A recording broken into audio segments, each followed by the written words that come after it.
Last week, the bishop was here in Buffalo at St. Mark's and All Saints. And so we celebrated All Saints Day together then. And so today we got to read from the book of Ruth and Mark's take on the widow's mite.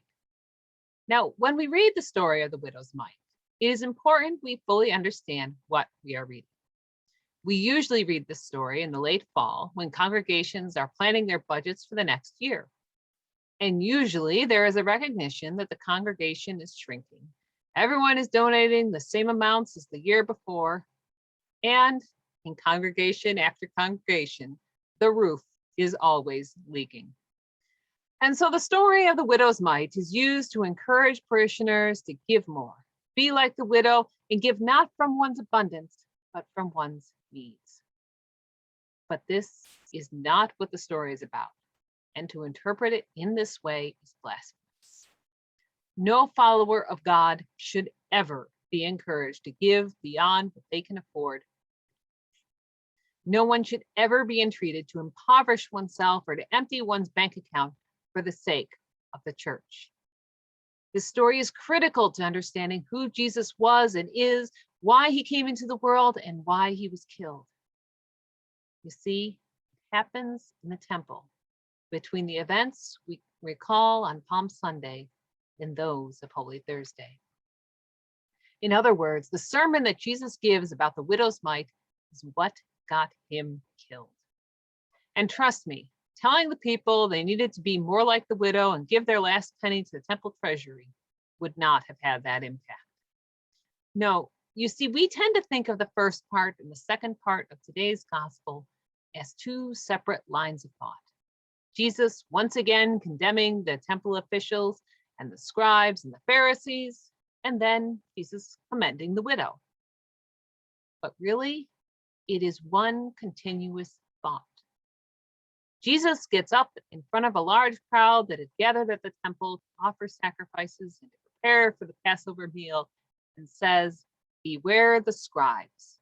They devour the widows' houses and for the sake of appearances say long prayers."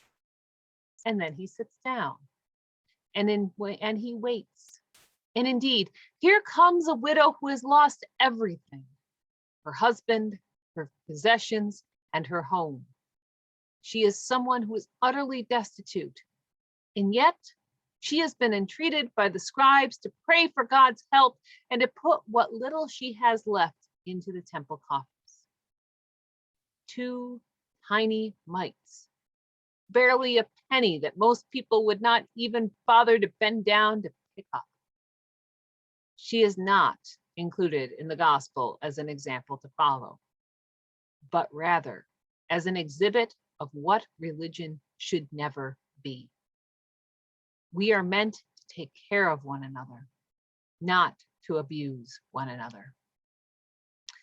Now, last Sunday, we celebrated All Saints' Day and our relationship together as priest and congregation, and many of us also celebrated Halloween in the evening.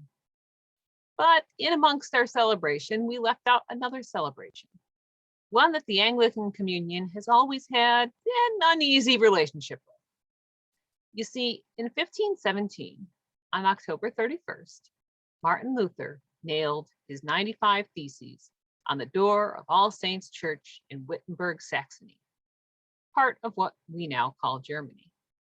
And so, October 31st, last Sunday, is celebrated throughout the Protestant world and especially in Lutheran churches as Reformation Sunday. The Episcopal Church now recognizes Martin as a saint, but we also recognize that he was human and a man of his time and place, and that some of his writings were anti-Semitic. That said, at the core of those theses that launched the Protestant Reformation was a rejection of precisely the behavior at the center of today's gospel. And it is this refutation that the Episcopal Church recognizes with the inclusion of Martin in our calendar. The Roman Catholic Church had nearly bankrupted itself, rebuilding St. Peter's Basilica and other religious sites in Rome. So to repay its debts, it had sent out preachers to entreat people throughout Europe to donate to the church. Some of these preachers, in their zeal, made promises of instantaneous salvation for those who donated and for the departed in return for donations. And as a result, throughout Europe, and particularly in what is now Germany, impoverished peasants felt compelled to donate to rescue loved ones and themselves from the fires of hell. In his 95 Theses, Martin Luther heartily refuted the theology at the basis of these entreaties and called back to Jesus in the temple, refuting the theology of the scribes, compelling impoverished widows to donate their last mite.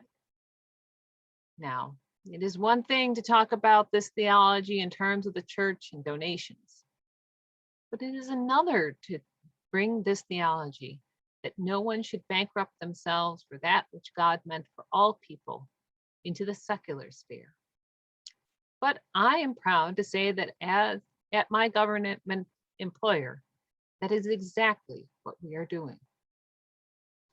And when I was away a few weeks ago in Chicago, it became clear exactly how radical the approach that Buffalo Sewer and Water are taking in the context of public utilities.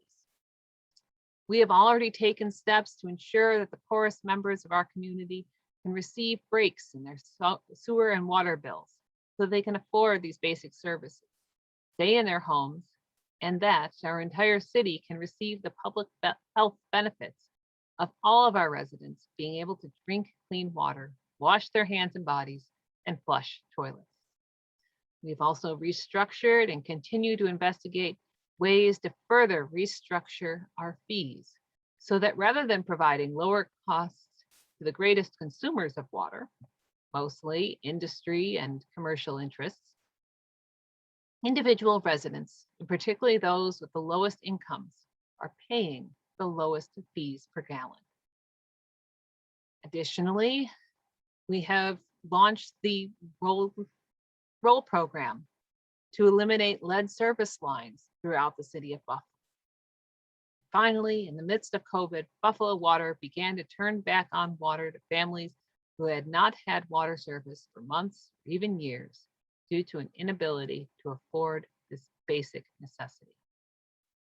In other words, we have made the conscious choice not to take the widow's last mite, but rather to make sure that all receive God's blessings.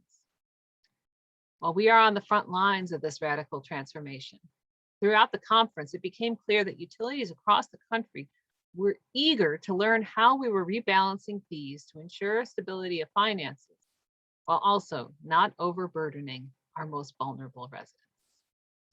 And while we in Buffalo tend toward Midwestern humility, it was ingratiating to be able to see where we as a city are taking on a leadership role in fulfilling the gospel through utility management.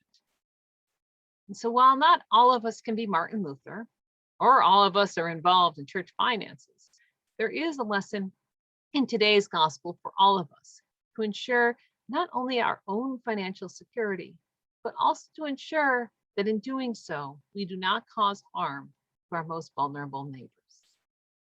Amen.